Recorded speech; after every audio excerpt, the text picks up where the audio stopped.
Anakin Skywalker's transition to Darth Vader started the moment he cut down Mace Windu in the office of the Chancellor, but the moment he truly becomes Darth Vader with the suit is when he's on the medical table, being fixed and put into the suit for the first time. In that moment, he is no longer Anakin, in really any way, at least he doesn't think so. The man in the suit tries to kill Anakin Skywalker, and accept this is now who he is. Padme is gone, Obi-Wan is gone, the Republic is gone. Everything Anakin knew and loved is gone, and the dark side is all that is left. Anakin, now Vader, has to choose to let the dark side cause him suffering, or to let the dark side give him power. It's tragic, but today I want to go over Anakin's thoughts the moment he rises from the table. It's really interesting and extremely sad, but it's excellent lore that every Star Wars fan should really just enjoy hearing. It's from the Revenge of the Sith novel, so let's get into Anakin's thoughts as he rises from the table to become the Dark Lord of the Sith, Darth Vader. And of course, please do subscribe, please leave a like, helps a ton. Thank you, thank you, thank you. So this is right after Anakin's cut down, he's on the table, the suit is on. This is his thoughts in that moment. This is how it feels to be Anakin Skywalker forever. The first dawn of light in your universe brings pain. The light burns you. It will always burn you. Part of you will always lie upon black glass sand beside a lake of fire while flames chew up your flesh. You can hear yourself breathing. It comes hard and harsh, and it scrapes nerves already raw, but you cannot stop it. You can never stop it. You can't even slow it down anymore. You don't even have lungs anymore. Mechanisms hardwired into your chest breathe for you. They will pump oxygen into your bloodstream forever. And he hears a voice. Lord Vader, Lord Vader, can you hear me? And you can't. Not in the way you once did. Sensors in the shell that prisons your head trickle meaning directly into your brain. You open your scorched pale eyes. Optical sensors integrate light and shadow into a hideous simulacrum of the world around you. Or perhaps it's perfect, and it is the world that is hideous. And you ask, Padme, are you here? Are you all right? You try to say, but it's another voice that speaks for you, out from the vocabulary that serves you for burned away lips and tongue and throat. Padme, are you here? Are you all right? And the reply, I'm very sorry, Lord Vader. I'm afraid she died. It seems in your anger, you killed her. This burns hotter than the lava had. No, it's not possible. You loved her. You will always love her. You could never will her death. Never. But then you remember. You remember all of it. You remember the dragon that you brought Vader forth from your heart to slay. You remember the cold venom in Vader's blood. You remember the furnace of Vader's fury and the black hatred of seizing her throat to silence her lying mouth. And there is one blazing moment in which you finally understand that there was no dragon. There was no Vader. There was only you, Anakin Skywalker. That it was all you, is you, only you. You did it. You killed her.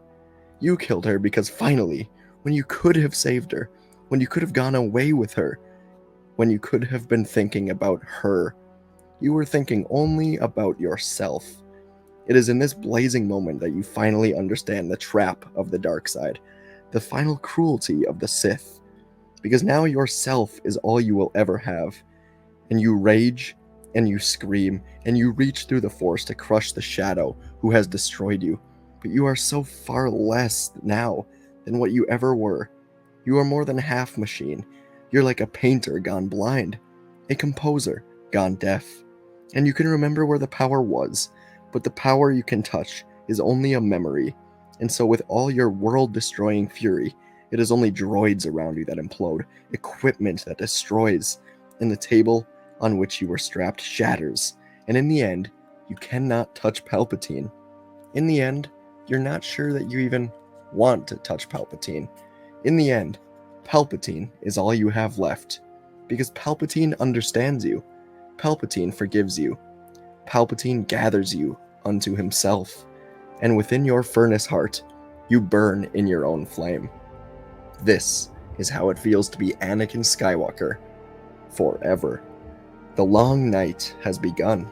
Huge solemn crowds line Palace Plaza in Theed, the capital of Naboo, as 6 beautiful white guardians draw a flower-draped open casket bearing the remains of a beloved senator through the triumphal arch, her fingers finally and forever clasping a snippet of Jaipur, one that has been carved long ago by the hand of a 9-year-old boy from an obscure desert planet in the far outer rim.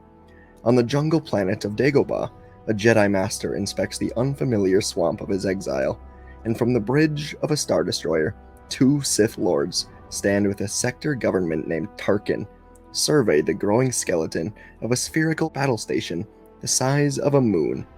But even in the deepest night, there are some who dream of dawn. On Alderaan, the prince consort delivers a baby girl into the loving arms of his queen. And on Tatooine, a Jedi Master brings an infant boy to the homestead of Owen and Beru Lars. Then, he rides his EOP into the Junlin wastes towards the setting sun. So that's Anakin's thoughts as he becomes Vader, and just the recap of the whole thing with Yoda, Obi-Wan, Vader, Tarkin. You know, the whole cast and crew going to do their thing. But Anakin's thinking, Anakin describing what it's like to be in his suit, what it's like to breathe, to hear, to speak, to see, to feel. It's all completely different. The breathing part is really interesting. He, in the book, cannot slow it down, cannot stop it. It's just something that continuously goes, even in his sleep. There's parts that say Anakin literally just can't sleep because of his own breathing, and it just keeps him awake at all times. It's so loud, annoying, raspy, burns you, hurts you, constant pain, constant burning, and Anakin chooses to live with it, chooses to live with the suffering, and to let the dark side give him power, give him strength, and just to become rageful, to become the monster. And the line in it that said, "There is one blazing moment in which you finally understand that there was no dragon inside of you. There was no Vader inside of you. It was always you, only Anakin Skywalker. That it was all you, is you, only you. You killed her." Is deep because it's, Anakin, Vader being like, oh, that was Vader, but Anakin basically right here saying it was all him, only him. It's tragic, it really is, but it's a great excerpt. Him hearing Palpatine for the first time and being like, that doesn't sound like anything I've ever heard, and then speaking and being like, that's not how I'm supposed to talk. It's cool, it's sad, but it's a good insight into Vader becoming Vader, and just embracing the darkness, embracing the pain, embracing it all, realizing this is what he has become, the final cruelty of the Sith. He could only think of himself when he had the chance to finally save Padme, when he had the chance to finally do what he'd wanted to do for his entire life. He killed her. Because that's Darth Vader, that's the dark side, the cruelty of the Sith, the raging, the screaming, all of it. Darth Vader. That's today's video. I hope you enjoy. Please do leave a like, subscribe, and leave a comment. Let me know what else you want to see. I'm going to start covering the Ahsoka novel, Dark Lord, The Rise of Darth Vader, and other stuff. So, thanks for watching. Check out my Labyrinth of Evil playlist. Book was amazing. Alright, thanks everybody. I'll see you in the next video.